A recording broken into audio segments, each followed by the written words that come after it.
You're tuned into Echoes of Us, written by Azalea Moon. Here is a recap of the previous episode. After nearly 2 days missing, Sebastián finally returns. But he doesn't come back alone. At a roadside diner off Route 17, Mari and the team extract Sebastián, along with Victor, the brother who betrayed him years ago and sent him to prison. Victor claims the betrayal was never what it seemed. According to him, prison was the only way to keep Sebastián alive after a powerful enemy named Don ordered his execution. Sebastián doesn't trust him, not yet. Victor is brought back to the command center, blindfolded, under tight security, while the facility enters full lockdown. Every movement is monitored, every conversation measured. Because if Victor is telling the truth, the war they're facing is bigger than anyone imagined.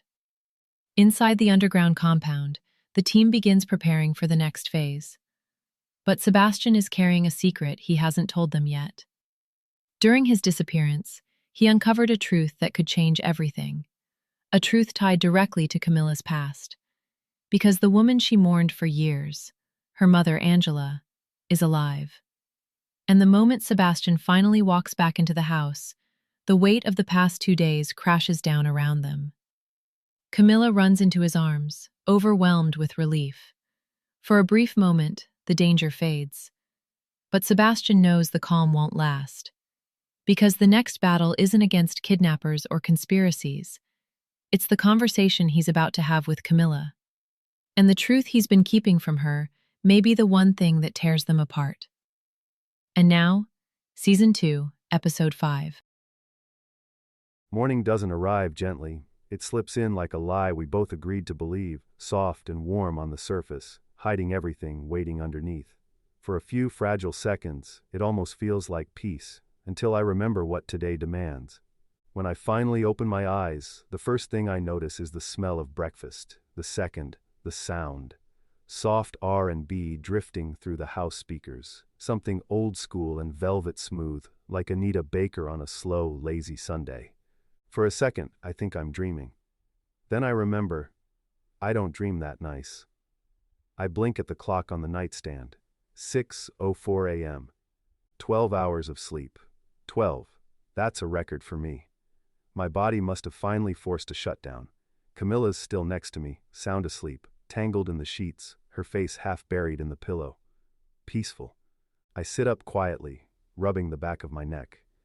My head's still sore, but the pounding's gone. Then it hits me. Someone's in my house. Coffee, music, pancakes. There's only one person who'd treat my kitchen like her personal brunch spot. Maggie Alvarez.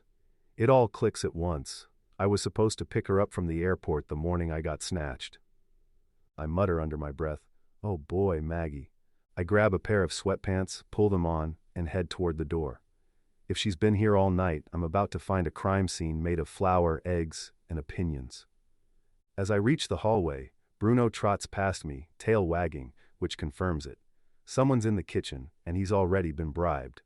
I mentally prepare myself for the chaos that always comes with Maggie. The smell hits first, coffee, butter, cinnamon, then the sound. Maggie's voice, loud, unapologetic, and slightly off-key, belts through the kitchen. She's wearing my apron, hair tied up, spatula in hand like a microphone. Bruno's tail is wagging, like he's her biggest fan. There's flour on the counter, eggshells on the floor, and 2 pans sizzling at once. There she is. Hurricane Maggie. Category 5. Maggie finishes the chorus like she's on stage at the Apollo. Every note effortless, her voice wrapping around the room. The final run fades as she spins toward the counter to flip a pancake, and freezes when she sees me standing in the doorway. Her eyes widen. Then, like flipping a switch, the performer vanishes and the friend emerges, all fire and disbelief. Sebastián Narvaez, you'd better start explaining before I throw this spatula at you. She storms forward, pointing the spatula like it's a mic she's about to drop. Good morning to you too, Maggie. Don't good morning me. Camila told me you disappeared. What the heck happened? She stops herself, takes a deep breath, lowering her voice. Camila said you were gone. The air shifts. I can see the worry in her eyes, the kind that only comes from someone who's seen enough loss to fear it happening again. That's Maggie, tough on the surface, heart made of glass underneath. I walk to the counter, pour myself a cup of coffee, mostly to buy time. I turn and say, "Yeah, I was gone. But I'm here now." She squints, reading my face like she's scanning for lies.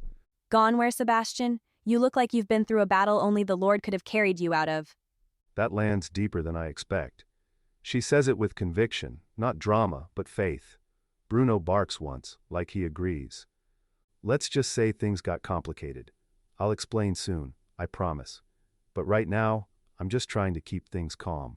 For Camila. Maggie studies me for a long moment, then finally exhales and mutters. Fine. But don't you dare make me sing at your funeral, you hear me? I'll do my best to avoid that. Maggie sighs, grabs a plate, and shoves a stack of pancakes in my direction. Good. Now sit down. Eat. There's comfort in her chaos, the kind that makes the house feel alive again, even if it's just noise over everything. I sit, and for the first time in days, I let myself breathe. Maggie's voice hums softly again, something slow and healing, and for a moment, the house feels like home. I finish the last sip of coffee, watching the waves of steam rise and fade. Maggie's wiping down the counter, humming something soft, maybe a gospel riff, something that sounds like peace. The breakfast gives me enough energy to break the silence. I practically whisper, "Maggie, we need to talk," before Camila wakes up. She stops mid-hum and looks at me, really looks at me, reading the weight in my tone. All right, what's going on? "Not here, go get ready for a walk. I'll meet you out back in 10. She doesn't argue, just nods once and disappears down the hall. That's Maggie. She can sense when something's not meant for four walls. I take a deep breath and head toward the bedroom, where I find Camila still asleep, curled under the blanket, breathing slowly and evenly. She's making up for the last 48 hours, for every sleepless night, every panic-filled minute I put her through. I brush a loose strand of hair from her face, careful not to wake her. I whisper softly, "Rest, my love. You earned it." Then I grab a shirt from the chair, slip it on, and pull on a pair of sneakers by the door. The morning air is cool, the horizon glowing gold over the water. I step outside, and there she is, Maggie, standing barefoot in the sand, arms crossed, looking out at the waves. She turns when she hears the door close behind me. Didn't take you for the sunrise type? Only when there's something worth saying before the world wakes up. Bruno trots out behind me, tail wagging, then flops down right at the edge of the steps.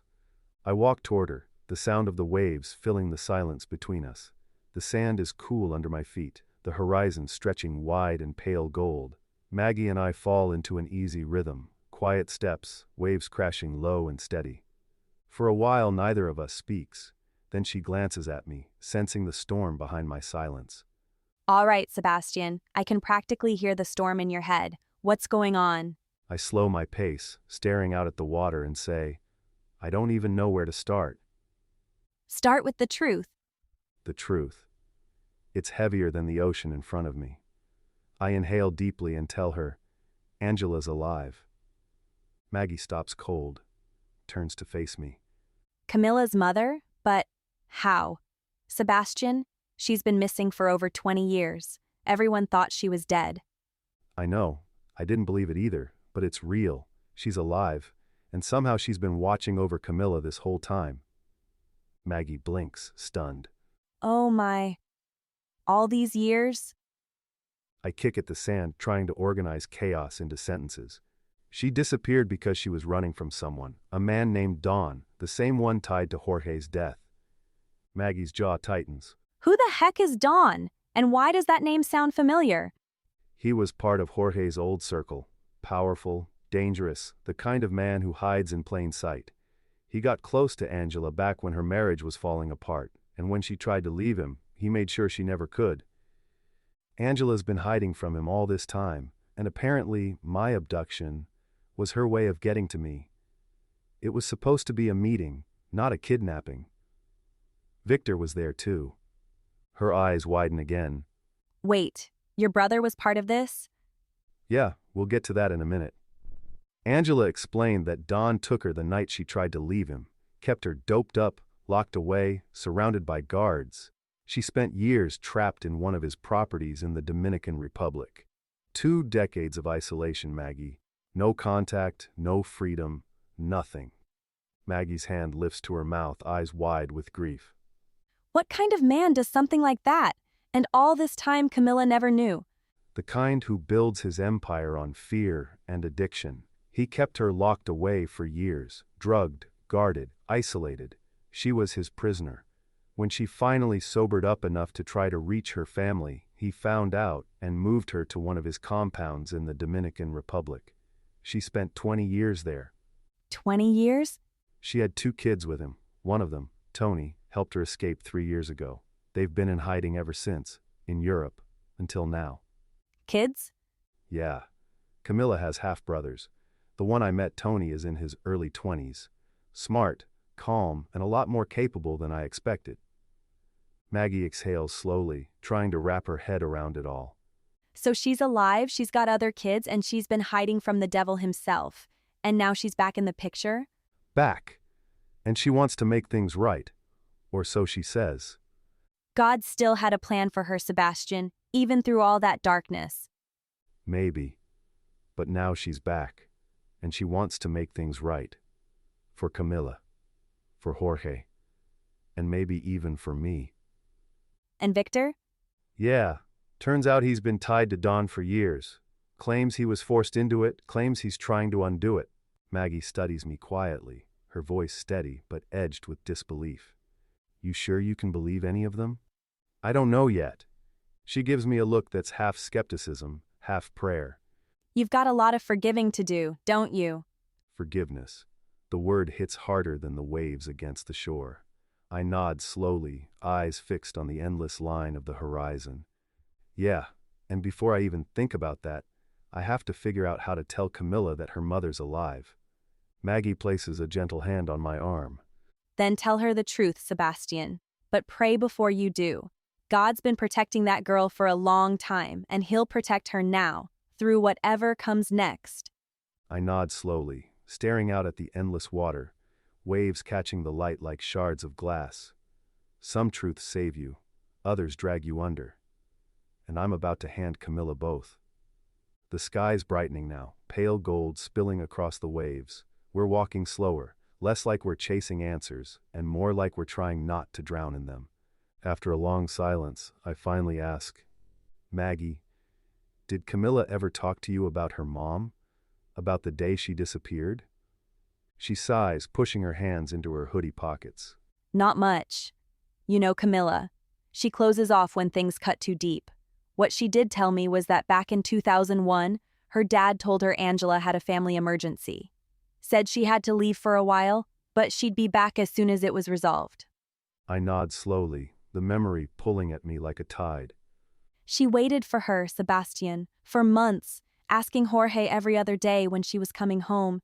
He just kept saying the same thing. It's complicated. Yeah, I remember that. I remember her sitting on the stoop after school, staring at the street like maybe her mom would pull up any second. She was heartbroken, confused. And Jorge, I trail off, shaking my head. He wasn't talking to anyone. He said the same thing to me once. It's complicated. I thought he was trying to protect her. But now, maybe he was protecting more than that. Maybe he knew the truth. Whatever story he started with, he stuck to it. Said she had family problems, and that was that. A whole year passed like that, Sebastian. A whole year pretending nothing was wrong. That's a long time to keep up a lie. I nod slowly, the weight of it settling on my chest. Yeah, it is. Maggie's gaze drifts out over the water, voice quiet. I remember one night, must have been late 2002, I was outside and heard shouting from the Morales house. Camila was yelling at her dad, crying that she knew her mom had left them for another man. Jorge told her to stop, that she didn't understand. Then she stormed out, slammed the door, and I followed her down the block. She wouldn't tell me what happened, just kept saying she didn't want to talk about it. I've always suspected she knows more than she admits, but she never mentions her mom now, so I don't either. I let out a low breath. Yeah, I used to think the same thing. After that first year, she just stopped bringing her up, like she buried it. The last time I mentioned Angela was right before I went to prison. She looked me dead in the eye and said, I swallow hard, remembering the cold finality in her voice. Don't mention her again. Maybe she's been protecting herself all this time. Maybe now she finally needs protecting from the truth. She might be right. Because when the truth finally comes for Camila, it's going to break something. And I'm not sure I'll know how to put her back together again. We walk a little longer, both of us quiet. Then I break the silence, needing to breathe something lighter. So, where were you yesterday when I got back? Don't tell me you were out here sneaking a smoke on my property again. Maggie laughs, the sound cutting through the heaviness like sunlight. Please, I was out here writing, had the ocean, my notebook, and a melody I couldn't get out of my head. By the time I got back inside, the lights were off, all of them, and I heard some interesting noises coming from your room. She raises an eyebrow, teasing. So I figured you made it back safe and were, let's just say, de-stressing. I can't help the small grin that creeps across my face. Wow, you really don't miss a thing, huh? Not when it comes to you two. So you're not smoking anymore, huh? London cured you. Actually, yeah. One of my bandmates dragged me to a Christian revival event out there.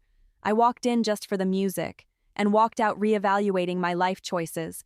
Decided it was time to quit a few things, Mary Jane included. I nod, impressed. That's dope. When I got out of prison, Mari took me to church. That place helped me put my life back together. Or at least start trying. Perfectly imperfect, huh? Exactly. We both laugh, the sound carried away by the wind, a small pocket of peace before the storm waiting back at the house. For a moment, it almost feels normal again.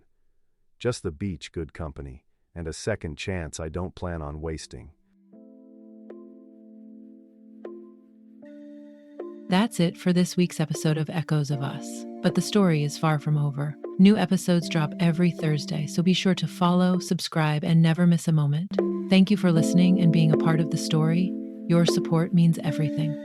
If you enjoyed the episode, please consider leaving a review or sharing with a friend. It helps more listeners find us. Until next time, listen closely, because sometimes the past isn't as far away as it seems.